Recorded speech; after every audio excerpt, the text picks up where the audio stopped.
Hello, ನಮಸ್ತೆ. Hi, ಎಲ್ರು ಹೇಗಿದ್ದೀರಾ? ಚೆನ್ನಾಗಿದ್ದೀರಾ ಅನ್ಕೊಂಡಿನಿ. ಮತ್ತೇನ್ ಸಮಾಚಾರ ಅಂದ್ರೆ, ಇವತ್ತು ನಾನೊಂದು ಯೂಟ್ಯೂಬ್ ಚಾನಲ್ನ ಓಪನ್ ಮಾಡಿದ್ದೆ. ಏನಕ್ಕೋಸ್ಕರ ಅಂದ್ರೆ, ನನ್ನ ವಿದ್ಯೆನ ಎಲ್ರಿಗೂ ಒಂದು ಪರಿಚಯ ಮಾಡಲಿಕ್ಕೆ, ಒಂದು ಸಹಕಾರ ಆಗಲಿ ಅನ್ನೋದು ಒಂದು ಕಾನ್ಸೆಪ್ಟ್ನ ಓಪನ್ ಮಾಡಿದ್ದೆ. ಎಲ್ಲರೂ ಒಂದು ನಿಮ್ಮನೆ ಮಗಾಗಿ ಸ್ವೀಕರಿಸಿ ಹಾಗೂ ಒಂದು ಸಪೋರ್ಟ್ ಮಾಡಿ ಅಂತ ಕೇಳ್ಕೊಂತೀನಿ. ಹಾಗೆ ಏನಪ್ಪಾ ಅಂದ್ರೆ, ಈ ಹೋಟ್ಲಲ್ಲಿ ಎಲ್ಲರೂ ಕೇಸರಿಬಾತ್ ತಿಂದಿರ್ತೀರಾ. ಆ ಒಂದು ಪ್ರಮಾಣನ ಹೇಗ್ ಮಾಡ್ಬೋದು, ಮನೇಲಿ ನೀವು ಕುತ್ಕೊಂಡು ಹೆಂಗ್ ಮಾಡ್ಬೋದು ಅನ್ನೋದು ಒಂದು ತಿಳಿಸ್ಕೊಡ್ತೀನಿ, ಬನ್ನಿ. ಹಾಗೆ ಫಸ್ಟ್ ನಾನು ½ kg ರವಾನ ತಗೊಂಡಿನಿ. ಆ ½ kg ರವಾನ ಫಸ್ಟ್ ನಾವು ಬಾಣ್ಲಿ ತಗೊಂಡು ಹುರ್ಕೊಳ್ಳೋದಕ್ಕಿಂತ ಫಸ್ಟ್ ನೀರ್ ಬಿಸಿ ಮಾಡ್ಕೊಳುವ. ಓಕೆ, ನೀರ್ ಬಿಸಿ ಮಾಡ್ಲಿಕ್ಕೆ ನಾನು ಫಸ್ಟ್ ಒಲೆ ಹಚ್ಚಿದೀನಿ. ನೀವು ನೀರನ್ನ ಅಳತೆ ಮಾಡ್ಕೊಂಡು ಏನಾದ್ರು ಬಿಸಿ ಮಾಡಿದ್ರೆ ಕನ್ಫ್ಯೂಸ್ ಆಗ್ಬೋದು.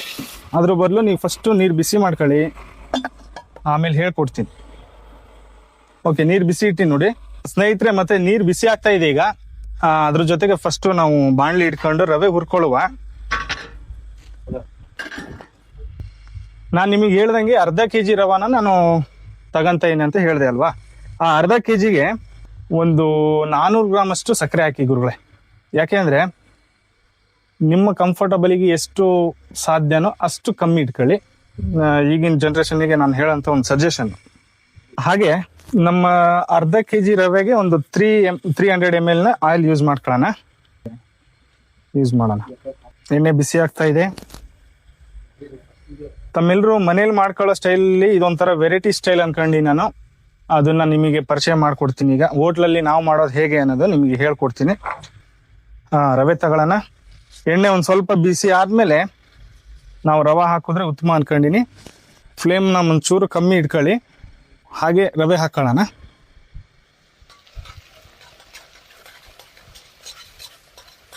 ರವೆ ಹಾಕ್ತಾ ಇದ್ದೀನಿ ಈಗ.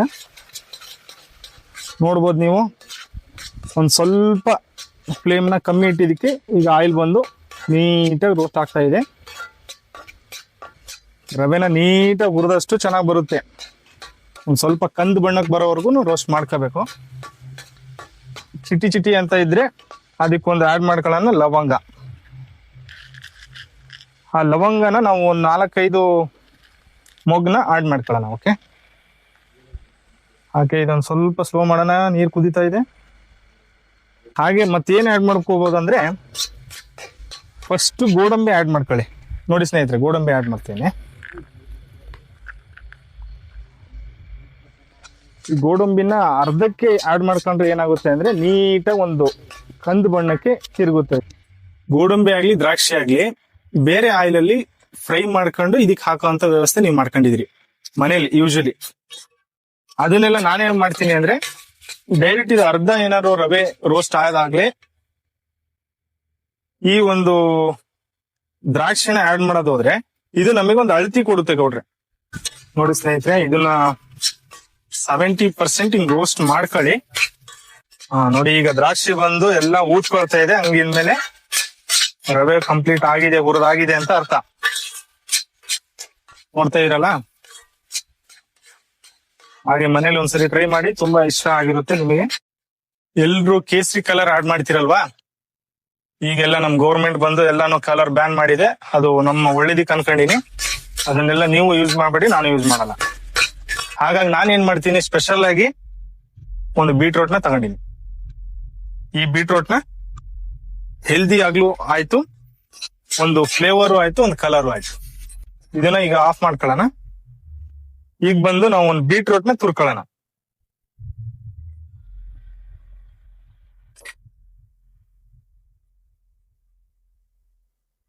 ನೋಡಿ, ಬೀಟ್ರೂಟ್ ಆಗಿದೆ. ತುಂಬಾ ಚೆನ್ನಾಗಿ ಕಾಣ್ತಾ ಇದೆ ಬೀಟ್ರೂಟ್. ಹಾಗೆ ಈಗ ಸ್ಟವ್ ಆನ್ ಮಾಡ್ಕೊಳ್ಳೋಣ. ಇದೆಲ್ಲ ಕಂಪ್ಲೀಟ್ ಆಗಿ ನೀವು ಆಫ್ ಮಾಡಿದ್ರಲ್ವಾ, ಇದು ಒಂದ್ ಸೈಡಿಗೆ ಇದ್ರೆ ಈಗ ಬಂದು ಒಂದ್ 4 ಏಲಕ್ಕಿ ತಗೊಳ್ಳೋಣ. ಫ್ಲೇವರಿಗೋಸ್ಕರ ಏಲಕ್ಕಿ ತಗೊಳ್ಳೋಣ. ಎಲ್ರು ಎಸೆನ್ಸ್ ನ ಯೂಸ್ ಮಾಡಬೇಡಿ, ಆದಷ್ಟು ಒರಿಜಿನಲ್ ನ ಆಡ್ ಮಾಡಿ. ಆಗಿದೆ.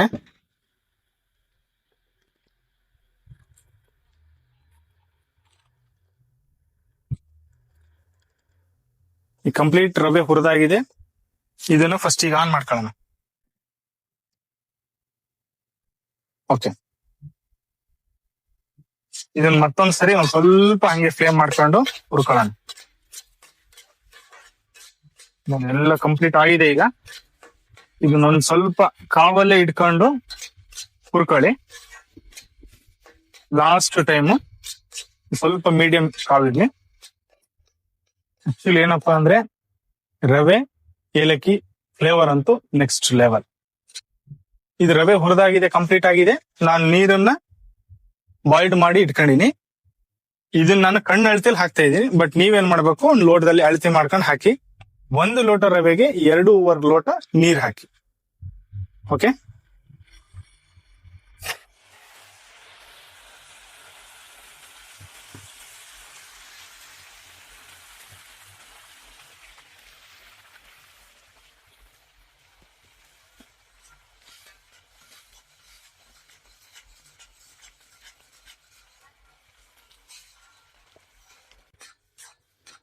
ಅದಾದ್ಮೇಲೆ ನೀರನ್ನ ಹೀರ್ಕೊಂಡಾದ್ಮೇಲೆ ಫಸ್ಟ್ ನಾವು ಬೀಟ್ರೂಟ್ ಹಾಕೋಣ.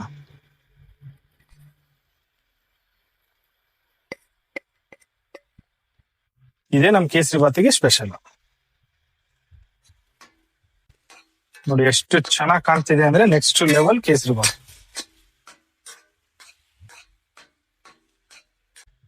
ಎಲ್ರು ನೀವೆಲ್ಲ ಯೂಶಲಿ ಏನ್ ಮಾಡ್ತೀರಾ ಅಂದ್ರೆ ನೀರಲ್ಲೇ ಸಕ್ಕರೆ ಹಾಕಿ ಪಾಕ ಮಾಡ್ಕೊಂತೀರಾ. ಹಾಗ್ ಮಾಡೋದ್ ಬೇಡ.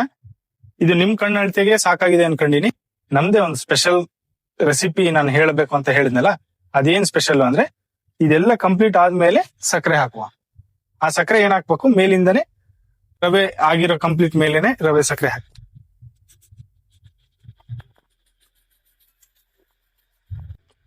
ಅದ್ರ ಜೊತೆಗೆ ಸಕ್ಕರೆ ಆದ್ಮೇಲೆ ತುಪ್ಪ ಹಾಕೊಳ್ಳೋಣ.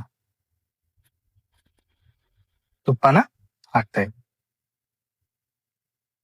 ಇದು ಬಿಸಿ ಇದ್ದಾಗ್ಲೇ ಸಕ್ಕರೆ ಅನ್ನೋದು ಕರಗೋಗ್ಬಿಡುತ್ತೆ. ಇದ್ರದ್ದೇನು ಪಾಕ ಮಾಡಿ ಹಾಕ್ಬೇಕು, ಪೌಡರ್ ಮಾಡಿ ಹಾಕ್ಬೇಕು ಅನ್ನೋ ಅವಶ್ಯಕತೆ ಇರಲ್ಲ.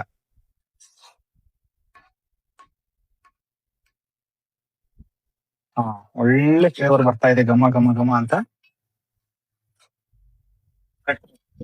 ಸ್ನೇಹಿತರೆ, ಈ ಕಂಪ್ಲೀಟ್ ಆಗಿದೆ. ಇದು ನಿಮ್ ಹದಕ್ ಬರ್ಬೇಕು ಅಂದ್ರೆ ಒಂದು 10 ನಿಮಿಷನ ಹಂಗೆ ಆರ್ಲಿಕ್ ಬಿಟ್ಬಿಡಿ. ನೋಡಿ, ಎಲ್ರು ಕಲರ್ ಅಂದ್ರೆ ಎಲ್ರು ಅಡಿಟ್ ಆಗಿದ್ರಿ. ಅದ್ರ ಬದಲು ನಾವು ನಮ್ಮ ಮನೆ ಅಡುಗೆನ ತರ ಮಾಡ್ಕೊಂಡು ಇದ್ರಲ್ಲಿ ನಮ್ಮ ಆರೋಗ್ಯನ ನಾವು ಉಳಿಸ್ಕೊಳಕ್ಕೆ ಏನ್ ಬೇಕೋ ಅದನ್ನ ಮಾತ್ರ ತಿನ್ಬೇಕು. ಅದಲ್ಲದೆ ಬೇರೆಯವ್ರನ್ನ ನಾವು ಆರೋಗ್ಯ ಕೆಡ್ಸ್ಕೊಳ್ಳೋದು ಬೇಡ. ಹಾಗಾಗಿ ನಾನು ಯೂಸ್ ಮಾಡಿದ್ದೇನೆಂದ್ರೆ ಬೀಟ್ರೂಟ್ ತುಂಬಾನೇ ರಕ್ತಕ್ಕಾಗ್ಲಿ ಏನಕ್ಕೆ ಆಗ್ಲಿ ತುಂಬಾ ಒಳ್ಳೇದು. ಹಾಗಾಗಿ ನಮ್ಮ ಈ ಕೇಸರಿ ಬಾತ್ನ ಸ್ಪೆಷಲ್ಲೇ ಬೀಟ್ರೂಟ್ ಕೇಸರಿ ಬಾತ್. ನೋಡಿ, ಎಲ್ಲ ಕಂಪ್ಲೀಟ್ ಸಕ್ಕರೆ ಅನ್ನೋದು ಕರಗು ಹೋಗಿದೆ ಈಗ. ಹಾಗೆ ನಿಮಗೆ ಏನ್ ಕಾಣ್ತಿದೆ ಅಂದ್ರೆ ಇದು ಯಾವ ಸ್ಟೈಲಲ್ಲಿ ಕೇಸರಿ ಬಾತು, ಇದು ಯಾವ ದೇಶದ್ದು ಅನ್ಕೋಬಹುದು. ಬಟ್ ಇದು ನಮ್ಮ ದೇಶದಲ್ಲೇ ಆಗಿರೋದು. ಅದನ್ನೆಲ್ಲ ನೀವೇ ನೋಡ್ತಿರೋದು ಅನ್ಕೊಂಡಿನಿ. ಓಕೆ, ಇದು ಕೇಸರಿ ಬಾತು ತಿನ್ಲಿಕ್ಕೆ ರೆಡಿ ಆಗಿದೆ. ಈಗ ಒಂದ್ಸರಿ ನಿಮ್ಮೊಂದಿಗೆ ಟೇಸ್ಟ್ ಕೊಡುವ.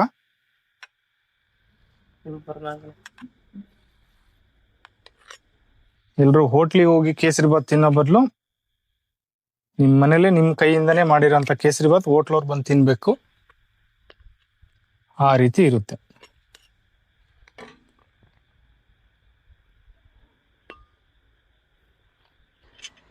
ಹಾಗೆ ಈಗ ತಿನ್ಲಿಕ್ಕೆ ರೆಡಿ ಇದೆ. ಒಂದ್ಸರಿ ನಾನೇ ಟೇಸ್ಟ್ ನೋಡ್ಬಿಡ್ತೀನಿ ನಿಮ್ ಕಡೆಯಿಂದ. ನೋಡಿ,